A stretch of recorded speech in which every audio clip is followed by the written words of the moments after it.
భద్రాచలం వద్ద గోదావరి నదిపై పాత వంతెన అంటే 1965లో నిర్మించిన పాత వంతెనపై రాకపోకలు ఎక్కువ కొనసాగుతుండడంతో మరో బ్రిడ్జి నిర్మించాలని ప్రభుత్వం సంకల్పించి జాతీయ రహదారి 30పై మరో బ్రిడ్జి నిర్మిస్తున్నారు. అబ్బో, ఇక్కడ కేజీ చీరలు కొంటే అర కేజీ చీరలు ఫ్రీ అంట. మంగళ్య షాపింగ్ మాల్, కేజీల్లో సేల్, టన్నుల్లో ఆనందం.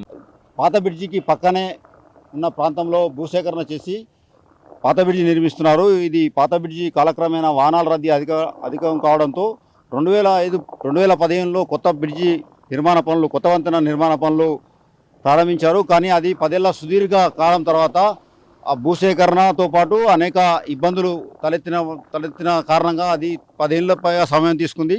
10 ఏళ్ల పైగా సమయం తీసుకొని 2025లో దాన్ని ప్రారంభించిన కొన్ని రోజులకే కుంగిపోవడంతో మళ్ళీ రాకపోకలు నిషేధించి మళ్ళీ మరమ్మతులు చేసి దీన్ని పునరుద్ధరించేలా మరమ్మతులు చేపట్టారు.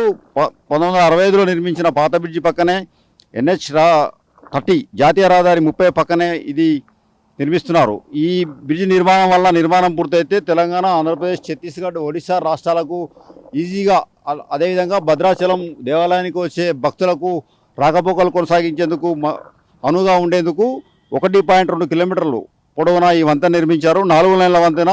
ఇది అత్యాధునిక వంతెన నిర్మించారు. కానీ ప్రారంభించిన కొన్ని రోజులకే సారపాక వైపు, ఇటు భద్రాచలం సారపాకకు మధ్య ఉన్న ఈ బ్రిడ్జి సారపాక వైపు కుంగిపోవడంతో రాకపోకలు నిలిపేసి వరదలు రాకముందే మరమ్మతులు చేసి దీన్ని ప్రారంభించాలని అధికారులు కసరత్తు చేసి యుద్ధ ప్రాతిపదికన పనులు చేపట్టారు.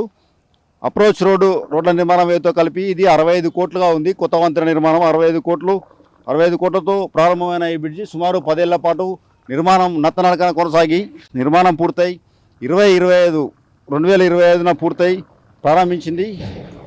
నదిలో గోదావరి నదిపై సుమారు 38 పిల్లర్లు వేసి దీనిని 4 లైన్లుగా అత్యాధునిక టెక్నాలజీతో నిర్మించినప్పటికీ గత సంవత్సరం వచ్చిన వరదల తాకిడికి నూతనంగా నిర్మించిన బ్రిడ్జి అప్రోచ్ రోడ్డుతో పాటు కరకట్టలాగా పోసిన కట్ట కూడా కుంగిపోవడంతో దీనిపై రాకపోకలు నిలిపివేసి దీని నిర్మాణాన్ని మరింత పటిష్టంగా చేపట్టేందుకు అధికారులు చర్యలు తీసుకున్నారు. భద్రాచలం నుంచి ఇటు సారపాకకు ఒకటే బ్రిడ్జి ఉండడంతో తరచూ ట్రాఫిక్ జాములు, ప్రమాదాలు జరుగుతున్న కారణంగా ఈ నూతన బ్రిడ్జిని నిర్మించాలని సంకల్పించి ప్రభుత్వం నూతన బ్రిడ్జిని నిర్మించేందుకు ఏర్పాట్లు చేసింది. కానీ ఇది 2015లో ప్రారంభమైన నిర్మాణం 2025 వరకు నత్తనడకన కొనసాగాయి.